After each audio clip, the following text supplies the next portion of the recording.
The champagne glasses clinked as I arranged them on the silver tray, each one hand polished to perfection. Through the kitchen window, I could hear laughter floating up from our backyard, my family enjoying another perfect summer barbecue. I smiled, remembering how I'd spent my entire bonus last month to buy those monogrammed crystal flutes they were all so excited about. My name is Clara, and I've always been the one they count on, the responsible one. The one who gave up her dreams so others could chase theirs. Just last week, I'd written another check for Kingsley's medical school tuition, $15,000 that could have gone toward my own graduate degree. But family comes first, right?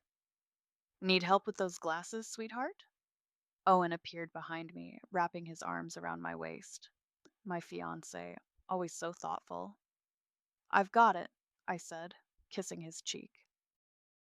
Go make sure Dad doesn't burn the steaks. As I gathered the last few glasses, voices drifted in through the partially open patio door. I froze. She actually believed Kingsley was in medical school? Naomi's laugh cut through me like ice. That girl's too stupid to be scammed, but damn, she signs every check without question. The best part? That was Owen's voice. She thinks I'm supporting her dreams of giving back to the family. Meanwhile, thanks to her generous contributions, we've got enough for that house we wanted. To Clara, my mother's voice joined in, the gift that keeps on giving. More laughter.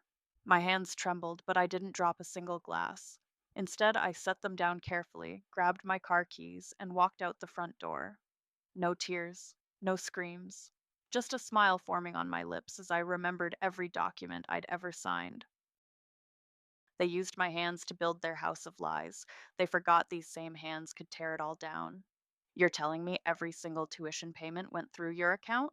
Bethany leaned forward across her desk, legal pad already filling with notes. Every semester for 3 years. I spread the bank statements across her mahogany desk. I have copies of everything, the wire transfers, the acceptance letters, even the fake student ID Kingsley showed me. My best friend since college had become one of the city's top corporate lawyers, and right now, her eyes sparkled with the kind of interest that made powerful men nervous. And the house? She asked, tapping her pen. Technically in my name. I signed as guarantor because Owen said his credit wasn't good enough. I pulled out another folder. They used my clean credit history to secure the mortgage, but I've got proof the down payment came from my tuition transfers. My phone buzzed again, the 20th call from Owen today. I declined it. Clara, Bethany's voice softened. This isn't just a family dispute. This is fraud. Multiple counts. I know. I reached for the last document in my bag. Today's mail. And this proves it. She unfolded the university invoice addressed to someone named Marcus Thompson. The same amount I'd been paying for Kingsley's tuition. They didn't just steal from you, Bethany whispered. They created an elaborate scheme. This is criminal. Good. I stood up, smoothing my skirt, because I want everything done legally. No shortcuts. No mercy. What's the end game here? I thought about the laughter at the barbecue, about years of sacrifice turned into a family joke. They built their perfect lives using me as their foundation, I said. I want to watch it all collapse, brick by brick, while they realize exactly who they underestimated. I'm sorry, Mr. Bowen, but these accounts have been frozen pending a fraud investigation. The bank manager's voice carried clearly through my phone's speaker as I sat in my car, listening to Owen's panic. There must be some mistake. I need access to those funds immediately. Sir, the primary account holder has provided substantial evidence of misappropriated funds. Until this is resolved, all privileges are suspended. I ended the recording and sent it to Bethany. 3 hours since I'd initiated the freeze, and my phone was already flooded with messages. Mom, Clara, honey, we need to talk about these account issues. Kingsley. What the hell are you doing? Naomi. Stop being dramatic and fix this. I ignored them all and dialed the hospital where Kingsley was supposedly interning. Human resources, please. Yes, I'm calling about some concerning documentation regarding one of your incoming residents, Kingsley McGregor. The next morning, I parked across from the house Owen and Naomi thought they owned. Right on schedule, a moving truck pulled up. What do you mean you're here to clear the house? Naomi's shriek carried across the street. This is my home. The foreman checked his paperwork. Property was sold last week. New owners take possession today. That's impossible. Owen and I, ma'am, the sale was authorized by the legal owner. He handed her a document. Clara McGregor? I watched Naomi's face drain of color as she frantically dialed Owen, her perfect furniture, her carefully curated life being boxed up and carried away, just like my trust had been. My phone buzzed. Bethany. The tax fraud evidence has been submitted, she said. Ready for phase two? I started my car. They wanted to play house with my money. Let's show them what foreclosure feels like. Have you seen this? Naomi's coworker, Bella, thrust her phone in her face. The social media post was already at 50,000 shares. Family fraud exposed. Brother fakes medical school while sister steals tuition money to buy secret love nest with sister's fiancé. Full documentation included. I watched through the coffee shop window as Naomi's perfectly manicured hands shook, scrolling through the evidence I'd compiled.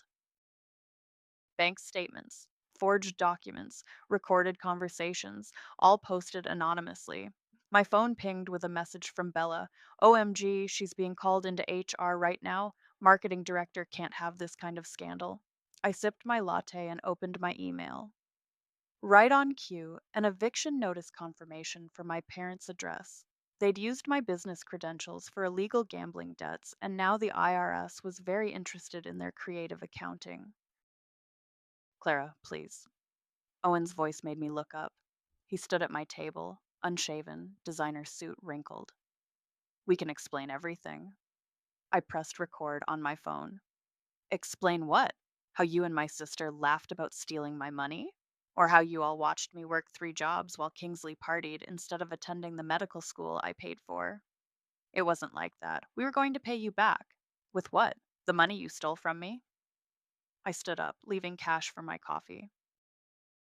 All those years, I bought your lies because I thought family meant something. Turns out it just meant I was the family bank. Clara? Oh, and Owen? I paused at the door. Check your email. The wedding venue just refunded my deposit. I told them you and Naomi might want to book it instead, once you can afford it again. His face crumpled as I walked away, remembering how that same expression once made me want to fix everything. Now it just reminded me why I shouldn't. I don't know what you're talking about, Lena stammered, but her eyes kept darting to the documents spread across her kitchen table. Really? Because these wire transfers show you received $2,000 every semester to pose as Kingsley's classmate. I slid another paper forward. That's fraud, Lena. Federal fraud.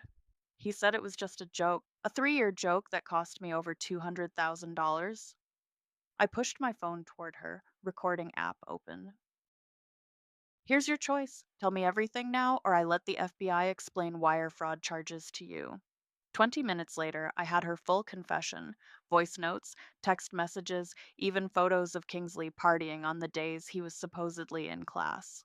My phone rang. Bethany. Your parents are at my office, she said. They're hysterical about some illegal betting operation. The one they funded using my business as collateral? Yeah, the IRS is really interested in that. Clara, Bethany hesitated. Your mother's crying. Says you're still their daughter, their golden child. I laughed, but it felt hollow. Funny how I'm their daughter now that they need money. Tell them. Another call beeped through. Mom. I should take this, I told Bethany. Time to hear how they spin this one. Clara, baby. Mom's voice cracked. We need you. You were never just our daughter. You were our savior. Please. I closed my eyes, remembering all the times that tone made me cave, made me reach for my checkbook. You're right, Mom. I was never your daughter. I looked at Lena's signed confession. I was your ATM, and I've just gone out of service. The restaurant was nearly empty when my parents arrived. Dad's usual confident stride was gone. Mom's designer clothes had been replaced with department store basics. You look well, Mom said, sliding into the booth. We've missed you at Sunday dinners. I've been busy. I set my phone on the table, recording, cleaning up the mess you all made. Now, Clara, Dad leaned forward, his sales pitch voice emerging. Every family has its rough patches. Remember when you were little and I taught you about forgiveness? You taught me about manipulation. There's a difference. Mom reached for my hand. I pulled back. We made mistakes, she whispered, but we're still family. Remember all those beautiful Christmas mornings? The family vacations? You mean the ones I paid for? While you funneled my money into gambling debts? That was a business investment gone wrong, Dad protested. If you'd just let us explain, like you explained Kingsley's fake medical career or Naomi and Owen's affair. We were protecting you, Mom insisted. You were so happy helping everyone. We didn't want to burden you with complications. I stood up, dropping an envelope on the table. Inside are copies of every fraudulent document, every fake transfer, every lie. I'm posting them online tomorrow. You wouldn't. Dad's face reddened. We're your parents. No, you're con artists who had a daughter and saw a cash machine. I grabbed my phone. You wrote me into your perfect family play as the devoted daughter, but I'm done acting. Clara, please, Mom called after me. We need you. I turned at the door. No, Mom, you needed my money, and now you need a good lawyer. Come in, Owen. I held the door open, watching his eyes light up with hope. He still wore the cologne I'd bought him last Christmas. I knew you'd understand, he said, following me to the dining room. We can fix this. Start fresh. He stopped short at the sight of the table. Dozens of files lay spread out like a museum exhibit of betrayal. Sit. I gestured to a chair. Let's talk about fresh starts. What is all this? Hotel receipts from your meetings with Naomi, bank statements showing where my brother's tuition really went. I tapped each file. 3 years of lies documented in triplicate. Clara, baby, listen. No, you listen. I slid forward a final document. This is a confession detailing your role in defrauding me of over $200,000. Sign it. He laughed nervously. You're not serious. Sign it, or I press charges. The police are very interested in financial abuse cases. We could have had everything, he pleaded. Naomi was a mistake. I love you. Love? I leaned in close. No, Owen, you being in my life at all was the mistake. On cue, a knock at the door. Two police officers entered. Mr. Bowen? One stepped forward. We have some questions about misappropriated funds. You can't do this, he stammered as they led him away. Clara, please. I watched from my doorway as they placed him in the patrol car. Bethany appeared beside me. Feel better? She asked. I thought I would. I watched the police lights fade. But I just feel empty. That's because you're finally free of them, she said. Empty spaces can be filled with better things. The morning sun streamed through my new apartment windows as I unpacked the last box. No crystal glasses, no family photos, just my essentials and a fresh start. My phone buzzed with a news alert. Local medical student expelled for fraud. Below it, a photo of Kingsley being escorted from campus. Another notification Naomi had deleted all her social media after her firing went viral. Your tea. Bethany handed me a steaming mug, settling onto my small couch. Have you seen the latest? Your parents' house is officially on the market. Owen's sentencing is next week, I said, sipping slowly. The prosecutor says financial abuse cases usually get 3 to 5 years. Any regrets? I walked to my desk, opening my laptop to compose one final email. Dear family, you called me your savior, your golden child, your ATM. You forgot I was human. So I saved you from your lies, your greed, and yourselves. Don't contact me again. Clara. Send it, Bethany urged. I clicked, feeling lighter. My phone rang. A cousin I hadn't spoken to in years. Her voicemail popped up seconds later. Clara, it's Rachel. I just wanted to say thank you. What they did to you was wrong. You were never the fool. They were just too greedy to see the knife in your smile. Some of us, we always knew what they were doing. We were just too cowardly to stop it. You're the strong one. Always were. I deleted the message and turned to Bethany. What now? She grinned, pulling out a graduate school application. Now? You save yourself. Starting with that MBA you always wanted. For the first time in years, my smile reached my eyes. Karma might come slow, but it never misses. I just helped it find its target.